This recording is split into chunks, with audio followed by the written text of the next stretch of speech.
Bonjour à tous et bienvenue sur cette nouvelle vidéo de ma chaîne Mon Potager en Somme. Avant de commencer cette vidéo, juste un petit changement technique puisque j'ai investi dans un micro-cravate et j'espère donc que le son sera meilleur et que la qualité auditive d'écoute en tout cas sera meilleure que sur mes prochaines vidéos. Alors le thème de cette vidéo ce sera comment je gère le paillage de mes carrés potagers à cette sortie d'hiver en ce début de printemps. J'ai fait récemment un short sur faut-il dépailler ses carrés potagers en fin d'hiver.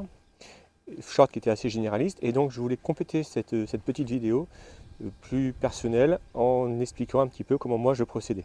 Alors il ne s'agit pas d'apporter la bonne parole ou d'apporter une vérité, c'est juste une vidéo sur un partage d'expérience, un partage de comment je procède et puis c'est aussi une vidéo qui j'espère va permettre l'échange qui permet de faire progresser tout un chacun sur la gestion de son potager. Écoutez, c'est parti pour cette vidéo. Pour démarrer ce thème et cette vidéo, j'ai juste faire un petit peu un retour en arrière. Alors sur la saison de l'automne et de l'hiver, j'ai passé une grande partie de mon temps à remplir des brouettes de feuilles, des feuilles qui venaient soit de mon sol pleureur, des feuilles qui venaient également de mon cerisier, ou alors des feuilles de l'herbe de tonte fraîchement coupée que j'ai pu récupérer et que j'ai mélangé parfois avec mes feuilles, ou alors de la paille. Et tout ça, ça m'a servi en fait à recouvrir l'ensemble, et je dis bien donc l'ensemble de mes carrés potagers. Alors pourquoi recouvrir ces carrés potagers durant la période hivernale, une fois que les cultures sont terminées? Pour, à mon sens, deux raisons principales. La première raison, c'est de protéger la pédofaune qui compose le sol, protéger tous ces micro-organismes qui font aussi la richesse de son sol et qui font que le sol sera productif et permettra donc à nos légumes d'avoir un bon substrat pour pouvoir bien se développer en saison printanière et estivale.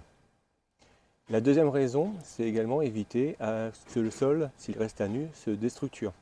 En effet, si à force de pluie, tout ça, ce qu'on va appeler la battance du sol, la pluie, tout ça, va former une croûte sur le sol et ça va déstructurer le sol, ça va en fait l'affaiblir et il va falloir d'autant plus travailler. L'autre raison, et là j'irai une troisième raison qui est un peu plus, on va dire, pratico-pratique, c'est que ça va permettre également d'éviter de lever des mauvaises herbes et éviter un désherbage du potager au retour du printemps. Alors bien évidemment, on peut recouvrir son sol de différentes manières. On peut recouvrir son sol avec des feuilles, de la paille, du foin, de l'herbe fraîchement coupée. On peut également recouvrir son sol d'une bâche noire qui va permettre de bien protéger son sol et lui permettre de garder, et ça souffle pas mal, de garder donc une structure, on va dire, homogène et une bonne structure pour lancer après ses cultures. Maintenant, une fois que c'est fait, une fois que c'est dit, quand on arrive au printemps, que faisons-nous de cette paille? Est-ce que nous devons laisser la paille dans nos carrés potagers? Alors là, je vais vous montrer chacun de mes carrés potagers, puis je vais vous expliquer un petit peu comment moi j'ai procédé. Alors, qu'est-ce que l'on constate sur ces carrés potagers? Déjà que c'est des carrés potagers que j'ai totalement dépaillés et que je ne repaille pas. Alors pourquoi je ne les repaille pas? Puisqu'en fait, ce sont des cultures, pour ici, d'échalotes et là, d'ail, qui ne supportent pas le paillage. Ce sont des cultures dont le principal défaut, c'est qu'elles n'aiment pas les excès d'humidité et il ne faut surtout pas pailler ce type de culture. Ce sera comme on verra tout à l'heure pour la même chose pour les oignons. Par contre, ce que je fais, puisque en fait mon carré potager n'est pas forcément totalement utilisé, vous voyez qu'ici j'ai bien laissé encore le paillage tout le long de ma clôture et ici tout le long, puisqu'en fait je vais encore cultiver derrière, certainement ici des tomates et puis ici je mettrai certainement des concombres.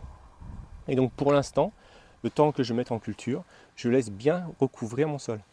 Concernant les échalotes et puis l'ail, pour l'instant je recouvre simplement d'un petit voile de forçage au départ, puisque c'est pour éviter essentiellement que les oiseaux viennent farfouiller la terre et puis que surtout mes chats viennent également gratter la terre et qu'ils puissent me déterrer. Mais une fois que mes bulbes sont mis en place, et là ça va plus tarder d'ici à peu près une petite semaine, je vais pouvoir retirer l'ensemble de mes voiles pour laisser donc bien ma terre à nu. Alors concernant ce carré potager là, ici j'ai mis donc des oignons, donc je ne vais pas redire ce que j'ai dit tout à l'heure pour l'ail et les échalotes, c'est la même chose.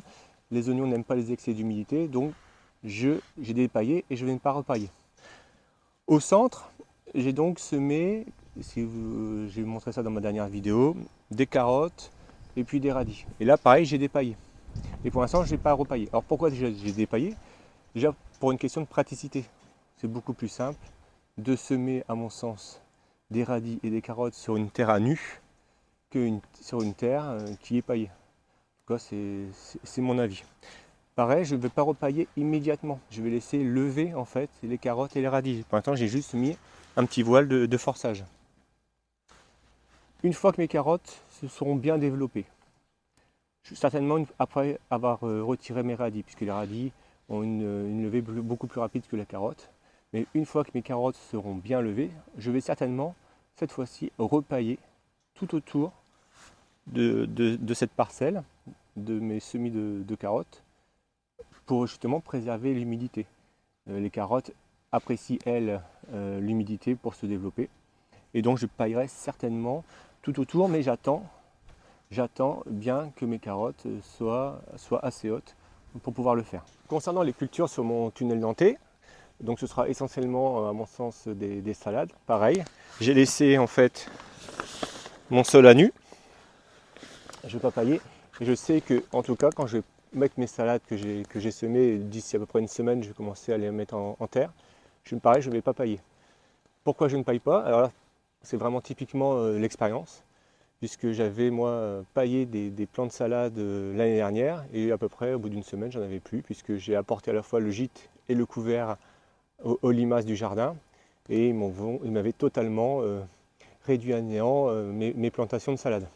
Donc c'est pareil, je ne paillerai pas au niveau de mes salades, de mes plants de salade, dans un souci simplement de productivité et éviter que toutes mes laitues finissent mangées par mes limaces. Je peux accepter éventuellement de perdre quelques plants, un ou deux plants par mes limaces, mais perdre l'ensemble cette fois-ci de mes salades, pour moi ça nuit totalement à la productivité et ça fait pêcher un petit peu sur la gestion du potager. Ensuite, là vous voyez sur cette parcelle, on va dire c'est la parcelle qui représente à peu près la moitié de ma surface sur la longueur.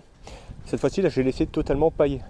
Raison pour laquelle, en fait, je ne vais pas commencer à cultiver pour le moment. Mes cultures dans cette parcelle-là ne se feront pas, on va dire, avant mi-avril et au mois de mai. Donc pour l'instant, je laisse bien pailler. Je préparerai un petit peu ma terre. Je vais certainement un petit peu remettre de compost. Je vais un petit peu la griffer. Mais par contre, je paillerai au fur et à mesure de mes cultures.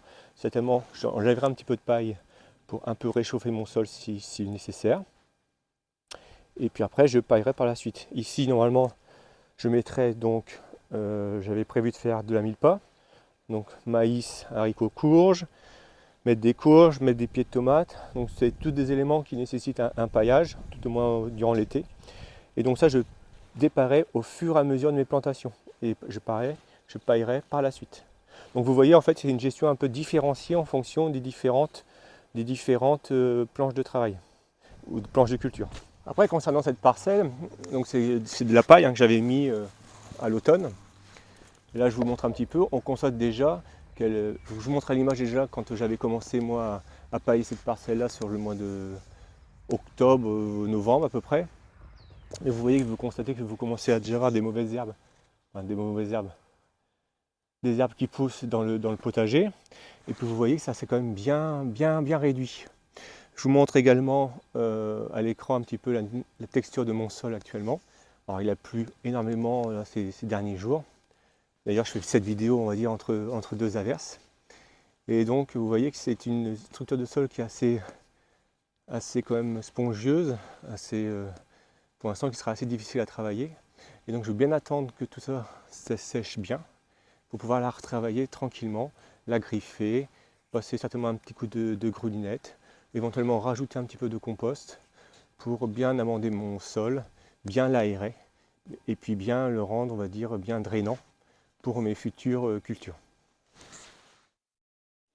Enfin, vous voyez à l'écran mes carrés potagers au sein de mon poulailler.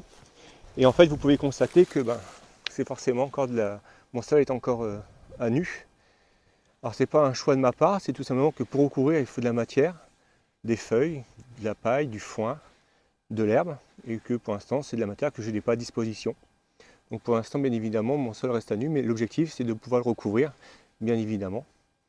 Mais sans matière, c'est un petit peu compliqué. Donc vous voyez au final que ma gestion en fait, de paillage de mon potager est assez relativement complexe. J'ai paillé l'ensemble de mes parterres en automne et en hiver, et maintenant je gère en gros carré par carré en fonction des plantations que je vais faire. Lorsque je dépaille, est-ce que je vais repailler par la suite? Je vais vous laisser parce qu'il va commencer à pleuvoir. Je voulais juste préciser que le paillage, en fait, dans certains potagers, chez certains jardiniers, il n'y a pas de paillage.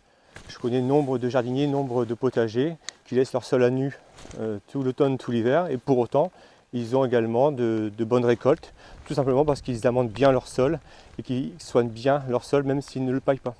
Enfin, j'espère que cette vidéo vous aura plu. N'hésitez pas à la liker, à me faire part de vos commentaires. Je disais au tout début de ma vidéo que c'était une vidéo aussi de partage, mais également d'échange. Et moi, ça m'intéresse également pour grandir au potager, pour nourrir ma réflexion. Et j'espère que j'ai un petit peu, dans cette vidéo, nourri la vôtre. Comment vous procédez-vous au niveau du paillage? Est-ce que vous paillez, oui ou non? Et si vous paillez, comment vous gérez ensuite la notion de dépaillage et de repaillage en fonction de vos légumes? Et ça m'intéresserait pour pouvoir avancer et progresser dans le jardinage. N'hésitez pas à vous abonner enfin pour ne pas louper mes prochaines vidéos. Et pour moi, c'est toujours une grande source de motivation. Et bien, je vous dis à plus dans de prochaines vidéos. À bientôt. Et moi, je me rends parce que commence à bien tomber. Ciao!